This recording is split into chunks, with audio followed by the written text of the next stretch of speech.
Tem histórias que a gente conta para se livrar do peso. Não para impressionar ninguém, não para ganhar razão, mas porque guardar custa caro demais e o corpo começa a cobrar a dívida em forma de insônia, mandíbula travada e aquela sensação de engolir algo pontiagudo toda vez que você sorri para quem te humilhou na semana passada. Essa é uma dessas histórias. Se você ainda não me conhece, fica aqui um instante antes de eu começar, porque o que eu vou contar não é drama, é contabilidade. E no final, as contas batem. Se quiser acompanhar as próximas histórias, se inscreve no canal agora e ativa o sininho. Eu sei que todo mundo pede isso, mas aqui faz diferença, porque cada história que eu conto chegou até mim de alguma forma, e tem muito mais por vir. Agora deixa eu te contar o que aconteceu no almoço de um domingo em Belo Horizonte, numa casa que eu paguei, com uma mesa que eu montei, onde uma mulher olhou nos meus olhos na frente de todo mundo e disse que eu era empregada. O cheiro de frango assado com alecrim e limão-cravo costumava ser para mim o cheiro do domingo bem feito. Não do domingo descansado, porque essa espécie eu nunca cheguei a conhecer de verdade. Mas do domingo feito com capricho, do tipo que justifica a semana inteira de trabalho porque no fim você olha para a mesa posta, para as pessoas sentadas, para os copos cheios e pensa que alguma coisa faz sentido. Eu me chamo Letícia. Tenho 47 anos, nasci no Barreiro, cresci entre o cheiro de graxa de motor da oficina do meu pai e o cheiro de pão de queijo saindo do forno da lanchonete da minha mãe. Aprendi a fazer troco antes de aprender a andar de bicicleta. Aprendi que dinheiro não é sujo, é ferramenta, e que ferramenta só serve para quem sabe usá-la. Aos 22 anos, entrei como auxiliar administrativa em uma construtora no Eldorado. Aos 35, era sócia minoritária. Aos 44, comprei a parte dos outros sócios, um por um, com calma e sem alarde. Hoje, a construtora Letícia Borges tem 3 empreendimentos ativos na Grande BH, 60 funcionários diretos e uma reputação que eu construí tijolo por tijolo, reunião por reunião, contrato por contrato. Moro no Belvedere há 6 anos. A casa tem 4 quartos, jardim com ipê amarelo que floresce em julho e uma varanda de frente para o pôr do sol que naquele tempo eu ainda conseguia apreciar. O marido, Fábio, é fisioterapeuta. Tem uma clínica pequena no bairro Santa Lúcia que atende uma clientela fiel, mas que nunca chegou a crescer do jeito que ele prometia que cresceria. Eu banquei a reforma do consultório quando abrimos, em 2018. Comprei os equipamentos, paguei o site, a campanha no Instagram, os 6 primeiros meses da secretária. Fábio tem boas mãos, todo mundo concorda. O que ele não tem é tino comercial, mas naquele tempo eu achava que isso era o que o casamento resolvia. Você complementa o outro onde ele falta. O problema é quando o outro resolve que a complementação é permanente e vira direito adquirido. Fábio e eu nos casamos há 9 anos. No 5º ano de casamento, a mãe dele, Neuza, veio passar uma temporada em BH porque estava com um problema no joelho e precisava de fisioterapia. Isso foi em 2020, época de pandemia, época em que tudo parecia provisório e ninguém queria tomar decisões. Neuza não foi mais embora. Ela tem 68 anos, nasceu em 7 Lagoas, foi dona de casa a vida toda e carrega essa condição com uma dignidade que eu respeito em teoria e que na prática funcionou como justificativa para nunca, em hipótese alguma, levantar um dedo dentro da minha casa. Quarto de hóspedes, mesa que eu ponho, ar-condicionado que eu pago, conta de luz que sobe todo mês, café da manhã que a Marlene, minha diarista, prepara, almoço de domingo que eu encomendo ou cozinho dependendo da semana. Neuza come. Neuza opina. Neuza não agradece. Não era hostilidade declarada, pelo menos não no começo. Era aquela forma de hostilidade que se disfarça de costume. Ela rearranjar as coisas da minha cozinha do jeito dela. Ela fazer comentários sobre como eu tempero a carne ou sobre o horário em que eu saio de casa. Ela tratar o espaço como se o espaço tivesse sempre sido dela e eu fosse uma inquilina bem intencionada que algum dia ia entender seu lugar. Eu tolerava. Respirava fundo, olhava para o ipê amarelo no jardim, pensava no Fábio, pensava que família é assim, que toda família tem atrito, que eu precisava ser maior do que isso. O primeiro sinal de que eu estava errando o cálculo veio numa quinta-feira à noite, quando encontrei Neuza no meu escritório mexendo nos meus projetos. Não lendo, não curiosa, empilhando. Ela havia empilhado as plantas de um empreendimento que eu estava revisando, porque achava que estava bagunçado em cima da minha mesa. Eu perguntei, com cuidado, se ela podia evitar entrar no escritório quando eu estava fora. Ela me olhou com uma expressão de quem acabou de ser acusada de algo grave e disse, com a voz mansa de quem sabe exatamente o que está fazendo: Eu só estava organizando, Letícia. Não precisa ser assim. Fábio, que estava na porta, não disse nada. Eu deveria ter entendido naquele momento o que aquele silêncio significava. Mas a gente sempre entende as coisas mais tarde do que deveria, especialmente quando ainda acredita no que não quer perder. Guardei aquele episódio no mesmo lugar onde guardei os outros, em algum lugar fundo, quieto, que eu fingia que não existia. Até o domingo em que a conta chegou, o almoço de domingo na casa dos Fábio, como a família chamava, porque aparentemente a casa tinha o nome dele e não o meu, era um ritual que acontecia há anos. Chegavam o irmão de Fábio, Clevinho, com a esposa Patrícia e os 2 filhos adolescentes. Às vezes uma prima de Neuza que mora no Planalto. Às vezes uma vizinha antiga que Neuza havia convidado sem me avisar.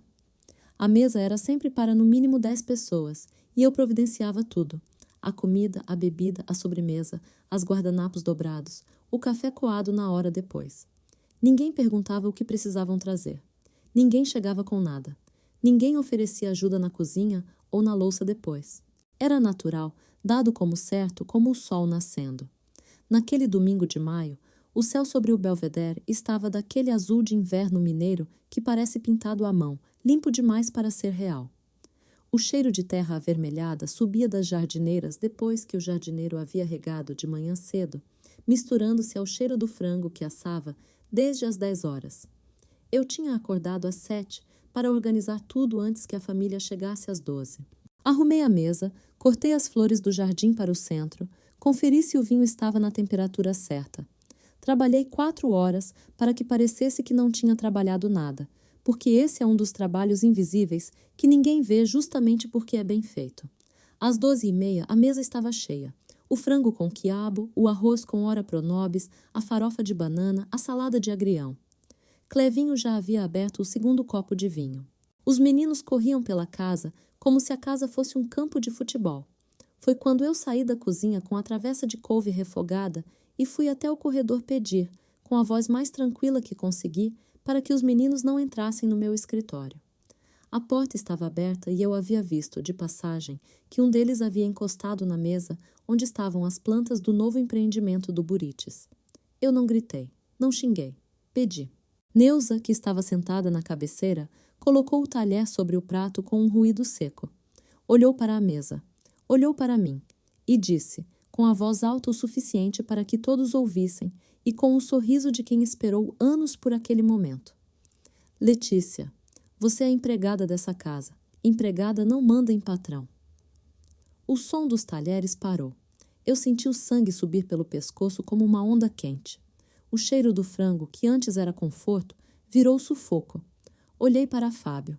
Fábio olhou para o prato. Clevinho soltou uma risadinha curta, nervosa. Patrícia desviou o olhar. A prima de Neuza ajeitou o guardanapo. Ninguém disse nada. E o silêncio de ninguém dizer nada foi o documento mais importante que eu colecionei naquele ano. Com licença, eu disse. Me levantei, coloquei a travessa sobre a mesa, fui até o corredor e entrei no meu escritório. Fechei a porta de carvalho com cuidado. O clique do trinco foi suave, quase educado. E sentei na minha cadeira, olhei para as plantas do Burites e comecei a trabalhar. Só que o trabalho daquela tarde não era sobre o empreendimento do Burites. Era sobre o inventário mais detalhado que eu já havia preparado na vida. Eu sou boa com números. Sempre fui. Números não mentem, não desviam o olhar, não riem de nervoso quando alguém humilha a mulher que paga a conta. Números ficam onde você os coloca e dizem exatamente o que precisam dizer. Naquela tarde de domingo, enquanto a família Fábio terminava o almoço que eu havia preparado, eu abri o meu sistema financeiro pessoal e comecei a catalogar. Não foi um ato de raiva. Foi um ato de clareza. A raiva eu já havia passado, na verdade. Já havia passado no exato momento em que o sangue subiu pelo meu pescoço e eu escolhi não derramá-lo em palavras que não mudariam nada. O que ficou no lugar da raiva foi algo diferente, mais frio, mais preciso, mais paciente. A sensação de quem percebe que esteve pagando uma conta que não era sua e decide com calma absoluta que aquilo acabou. Eu listei cada despesa da casa nos últimos 12 meses. Financiamento do imóvel, meu nome, meu CNPJ como avalista, debitado da minha conta. Condomínio, meu débito automático. IPTU, meu boleto, pago em janeiro com meu cartão. Conta de luz, média de R$ 1.400 mensais. Minha conta. Conta de gás, água, internet, TV a cabo, minha conta. Marlene, a diarista 3 vezes por semana. Minha conta. Jardineiro quinzenal. Minha conta. Plano de saúde da família, incluindo Neuza. Minha conta. Médicos particulares de Neuza, consultas e exames que o plano não cobria. Minha conta. Farmácia de Neuza, medicamentos mensais. Minha conta. Cartão de crédito adicional que eu havia dado a Fábio para emergências e que havia virado despesa permanente. Supermercado. Minha conta. Fábio às vezes transferia um valor simbólico que não cobria nem 1/4 das compras. Almoços de domingo, 12 meses, minha conta. Viagem de Neuza para 7 Lagoas em dezembro, passagem de ônibus leito, minha conta. Reforma do quarto de hóspedes que ela ocupa, realizada em 2021, para que ela ficasse mais confortável. Minha conta. Eu não parei quando acabei com a casa. Fui para a clínica. Reforma inicial. Minha conta. Equipamentos. Minha conta. Site e marketing. Minha conta. 6 meses de salário da secretária. Minha conta. Empréstimo que Fábio havia pedido em 2022 para a capital de giro da clínica, que ele disse que pagaria em 12 parcelas e que eu havia quitado em única vez quando ele não conseguiu honrar o 3º vencimento. Minha conta. Quando eu terminei a lista, o sol já estava se pondo sobre o belvedere. A luz laranja entrava pela janela do escritório e iluminava a tela do meu computador de um jeito quase irônico, como se o dia estivesse me dando um tapinha nas costas. O total dos últimos 12 meses, somando casa, saúde, manutenção e clínica, era um número que eu não vou dizer aqui porque o número não é o ponto. O ponto é o que ele representava. O ponto é que a empregada tinha o emprego errado. Fechei o computador, peguei meu celular e liguei para a minha advogada, a doutora Fernanda Cacheta, com quem trabalho há 8 anos em questões da construtora e que entende a diferença entre o que é justo e o que é legal, sem precisar que eu explique os dois. Fernanda, preciso de você essa semana. Não é sobre a construtora. Ela não perguntou o que era. Ela conhece o meu tom de voz. Pode deixar, Letícia. Me fala quando.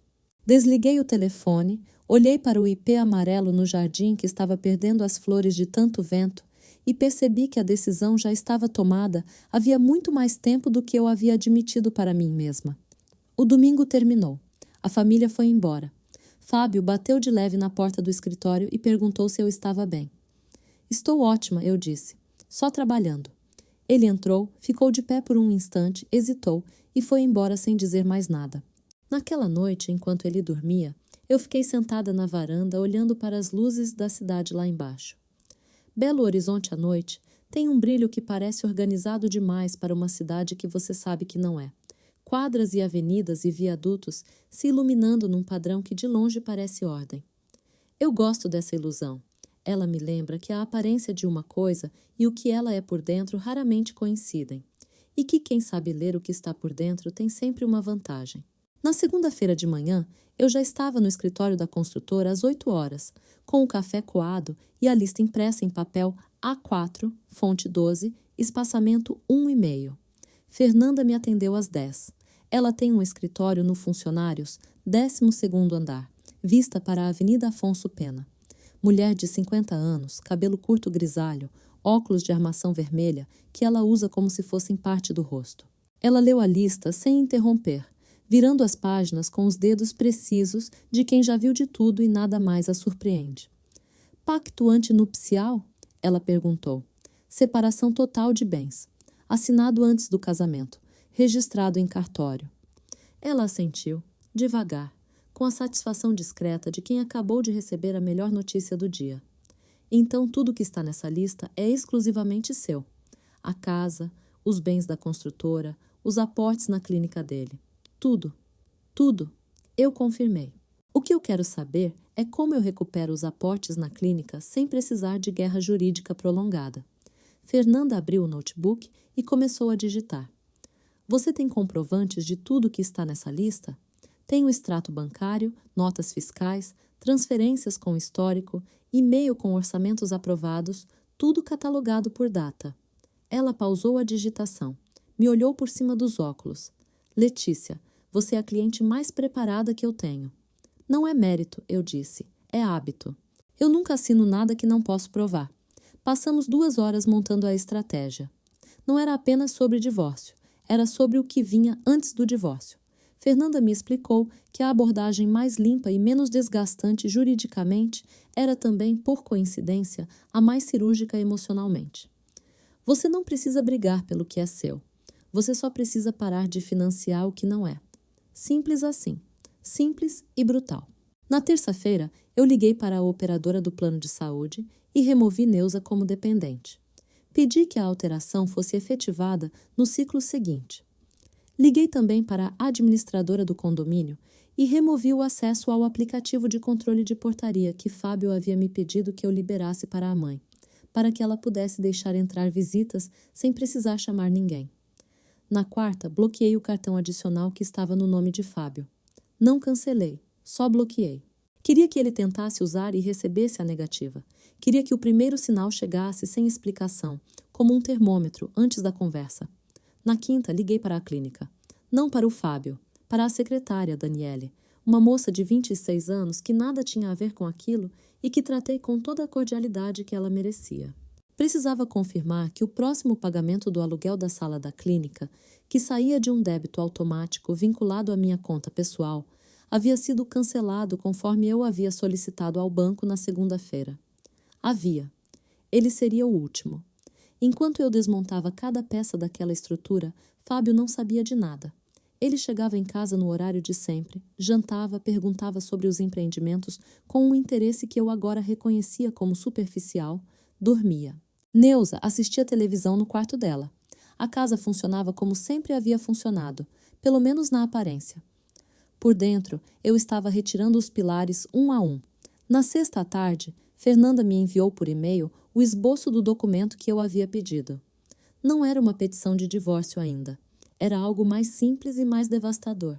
Um demonstrativo financeiro detalhado, formatado como uma planilha contábil, que listava cada centavo que eu havia desembolsado nos últimos 5 anos em benefício do marido, da sogra e da clínica. Cada linha tinha data, valor, categoria e beneficiário. Era um extrato. Um extrato de quem havia bancado uma vida inteira para pessoas que, na primeira oportunidade pública, chamaram a bancária de empregada. Eu imprimi 27 páginas. Coloquei em uma pasta de couro que uso para apresentações de empreendimentos e guardei no cofre do meu escritório. Ela estava pronta. Agora eu precisava esperar o momento certo. E o momento certo, eu já sabia, seria no próximo domingo. Sábado à noite, Fábio tentou usar o cartão adicional em um restaurante na Savassi, onde havia levado a mãe para jantar. O cartão foi recusado. Ele chegou em casa às 22 horas com um semblante que eu reconheci imediatamente. O semblante de quem passou vergonha e ainda não processou totalmente. Entrou na cozinha, ficou de pé encostado na pia, me olhou com uma expressão que misturava constrangimento e indignação, como se as duas coisas pudessem coexistir com dignidade. Letícia, o cartão foi recusado hoje. Eu precisei pagar pelo aplicativo. Deve ter sido algum problema técnico. Não foi problema técnico, eu disse, sem tirar os olhos do livro que estava lendo. Eu bloqueei. O silêncio que veio depois foi do tipo que fica pesado no ar como umidade antes de chover. Você bloqueou? Por quê? Vou te explicar amanhã, depois do almoço. Dorme bem. Ele ficou de pé na cozinha por mais um tempo, esperando que eu acrescentasse algo. Não acrescentei. Eventualmente ele foi para o quarto. Eu ouvi os passos dele no corredor de madeira, aquele rangido que a casa faz de noite e que durante anos me pareceu o som de um lar funcionando. Naquela noite soou diferente. Soou como uma contagem regressiva. O domingo chegou com aquela garoa fina que Belo Horizonte sabe fazer no inverno, não a chuva pesada de dezembro, não o sol seco de agosto, mas aquele chuvisco discreto e persistente que molha o asfalto aos poucos e deixa tudo com um brilho melancólico. Eu não cozinhei. Pela primeira vez desde que me mudei para aquela casa, não havia nada assando no forno, nenhum caldo borbulhando no fogão, nenhuma mesa sendo posta. Quando Neuza desceu às 10 da manhã e encontrou a cozinha no estado em que estava, que era o estado normal de uma cozinha de sábado que ninguém usou, ela me olhou com uma expressão de confusão genuína. Não tem almoço hoje? Não, eu disse. Hoje a gente tem uma conversa. Clevinho e Patrícia chegaram ao meio-dia como sempre. Os meninos chegaram correndo. Clevinho já vinha com aquela disposição de quem esperava a mesa farta e o vinho aberto, e parou no corredor com uma expressão de quem entrou no cinema errado. Eu os recebi na sala, pedi que se sentassem, coloquei a pasta de couro sobre a mesa de centro. Fábio estava de pé perto da janela, os braços cruzados, tenso. Ele sabia que alguma coisa estava para acontecer, mas não sabia o tamanho do que era. Neuza sentou no sofá com a postura de quem ainda acredita que tem autoridade para sentar onde quiser. Eu me sentei na cadeira de frente para todos, como faria em uma apresentação de resultados, porque era exatamente isso que aquilo era. Quero agradecer a todos por estarem aqui. Eu comecei, com a voz tranquila e direta que uso nas reuniões do Conselho da Construtora. Sei que vieram esperando o almoço de domingo. Eu também esperava muita coisa que não veio. Então estamos quites. Abri a pasta. Retirei os 27 páginas grampeadas e coloquei sobre a mesa. Isso aqui é um demonstrativo financeiro dos últimos 5 anos. É um documento simples. Cada linha tem uma data, um valor e um nome. O nome de quem se beneficiou da despesa.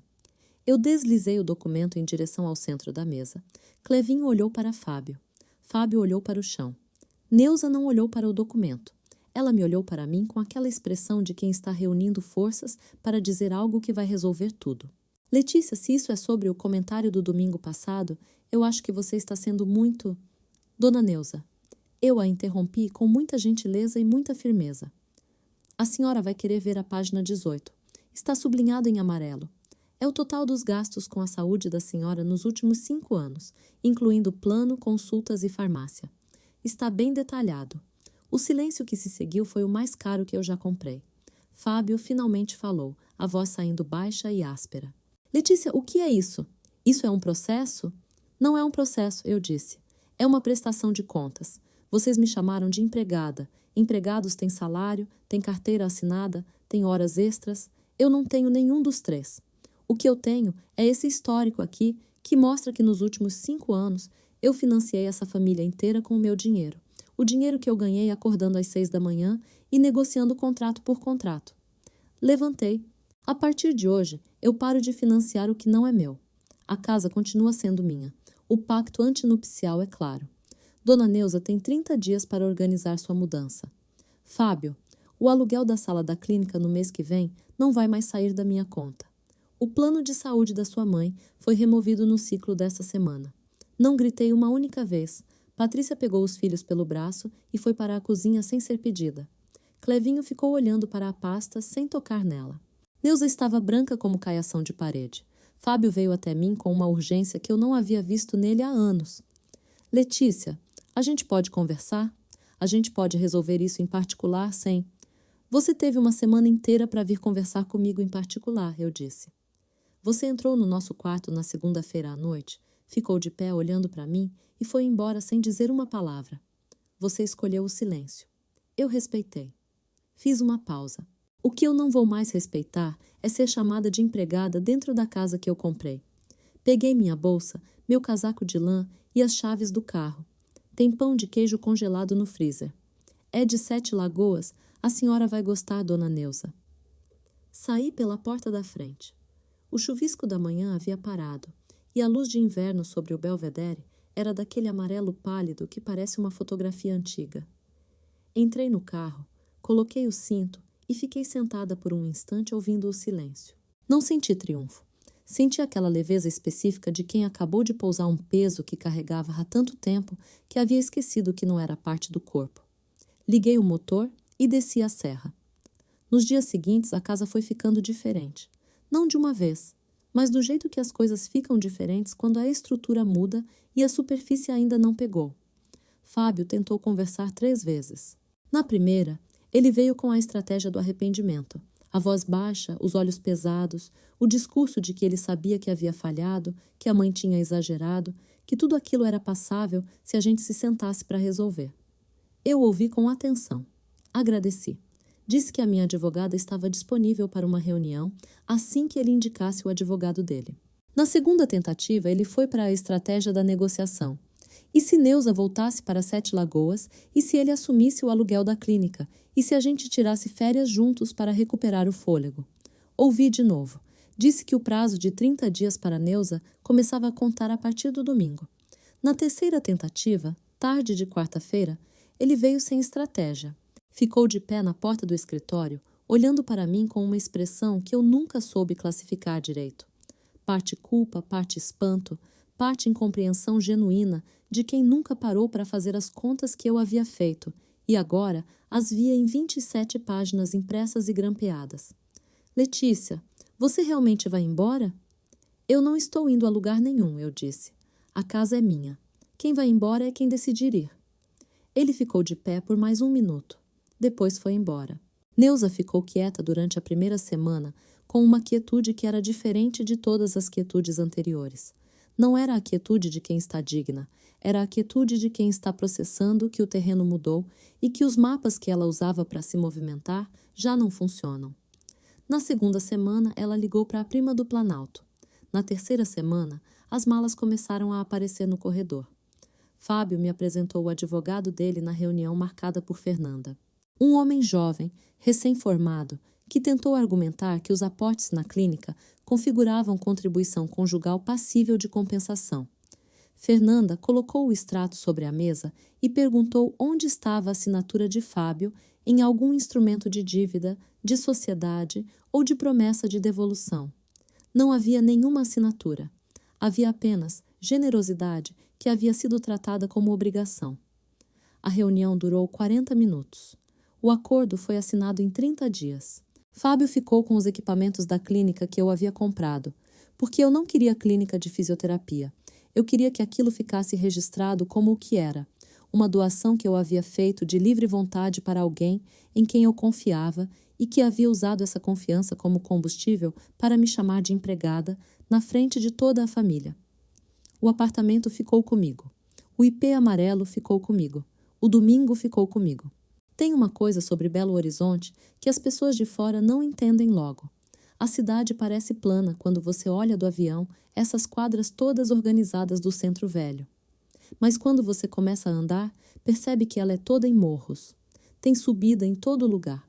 E a galera de BH aprendeu a subir sem reclamar, porque reclamar não achata o morro. Eu sou de BH. Eu subo sem reclamar. 6 meses depois do domingo do pão de queijo congelado, como eu passei a chamar internamente aquele dia, estou sentada na varanda da minha casa com um café coado que eu mesmo fiz, porque agora eu cozinho quando quero e não cozinho quando não quero, e nenhuma das duas opções precisa de justificativa. O ipê amarelo floresceu de novo. Julho em Minas faz isso, mesmo no frio, talvez por causa do frio. A construtora Letícia Borges abriu um quarto empreendimento no Buritis, o mesmo cujas plantas os meninos do Clevinho quase bagunçaram naquele domingo. 72 unidades, lançamento em setembro. Está 60% vendido. Fábio retomou a clínica por conta própria. Soube por uma conhecida em comum que ele está bem, que atende com dedicação, que está aprendendo a fazer as contas que antes eu fazia por ele. Eu torço que seja verdade. Não de forma generosa, de forma pragmática. Pessoas que aprendem a se responsabilizar por si mesmas param de precisar que alguém as chame de patrão. Neuza está em Sete Lagoas. Não tenho notícias e não procuro ter. Na semana passada recebi uma mensagem de Clevinho, o cunhado que riu de nervoso naquele domingo. Era curta, dizia: Letícia, eu devia ter falado alguma coisa naquele dia. Me arrependo. Espero que você esteja bem. Eu fiquei olhando para a mensagem por um tempo. Depois respondi: Estou ótima, Clevinho. Obrigada. Apaguei o histórico da conversa e fui trabalhar. Porque essa é a outra coisa que aprendi sobre números. Eles não guardam rancor, eles só registram o que aconteceu. E o que aconteceu está documentado, arquivado, e não precisa mais da minha atenção diária para continuar sendo verdade. Eu não sou empregada. Nunca fui. Sou a mulher que construiu a casa, a mesa, o jardim e o domingo. E quando chegou a hora de apresentar a conta, eu a apresentei com 27 páginas, espaçamento 1,5, sem gritar uma única vez. Se você chegou até aqui, obrigada por ter ficado comigo essa história toda. Eu sei que tem histórias mais fáceis de ouvir, mas eu acho que as que valem a pena são sempre um pouco pesadas no começo. Curte o vídeo se você sentiu que essa mulher merecia mais do que recebeu. Se inscreve no canal se você quer ouvir as próximas. E me conta nos comentários de onde você está ouvindo isso. Pode ser do trabalho, pode ser lavando louça, pode ser deitada fingindo que vai dormir. Não importa onde. Importa que você veio. Até a próxima história.